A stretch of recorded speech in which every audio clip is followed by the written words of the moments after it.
Taigi šį vakarą Vilniuje ypatinga premjera Vingio kino teatre, bet bus ir kitose kino teatruose.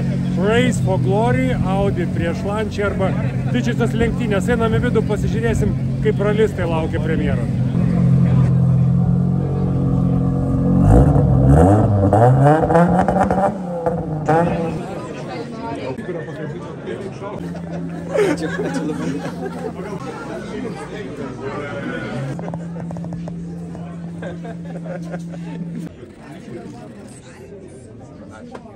Gedriau, filmo premjera turbūt gera proga paklausti, ko nors protingo, tai kokie šių metų planai Lietuvos ralio čempionate, Palangos ralyje ir kitose raliuose?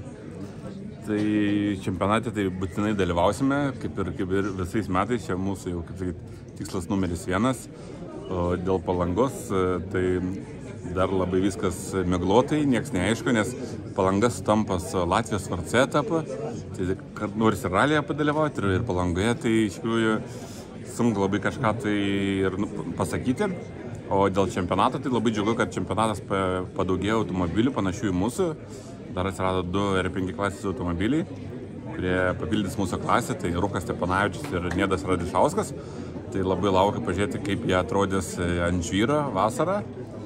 Tai manau, nusimato stiprus čempionatas, dar yra pletka, kad išlis keletą automobilių, tai žodžiu, čempionatas, manau, šiemet bus vėl stiprus ir greitas ir įdomus.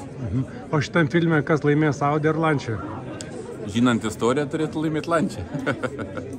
Karoli, kino premjeroje tave kalbinu, bet ne apie kino, o apie šios metus. Aišku, Dakaras jau buvo, kur buvai Dakarolis.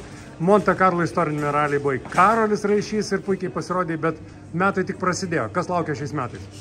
Pats blogiausias metas manęs paklausti, nes va dabar tiesiai iš karštų įvykių ir iki dabar būnu susisplanavę savo gyvenimą ir dabar reikia viską bandyti iš naujo, bet akivaizdu, kad jau pradėsiu ruoštis kitiems metams, kaip yra sakoma, Monte Carlas baigėsi, Monte Carlas prasideda, tas pats ir su Dakaru sakoma, na ir bandysiu tarpą užpildyti įdomiom varžybom, sakam. O klasikinis ralis kaip? Klasikinis ralis yra begalinis noras, o galimybės susižiūrėsim, grįžę. Tiksliau, supratę, kad grįžęs. Supratęs, kad grįžau jau. Tai, dar nesupratai, kad grįžai?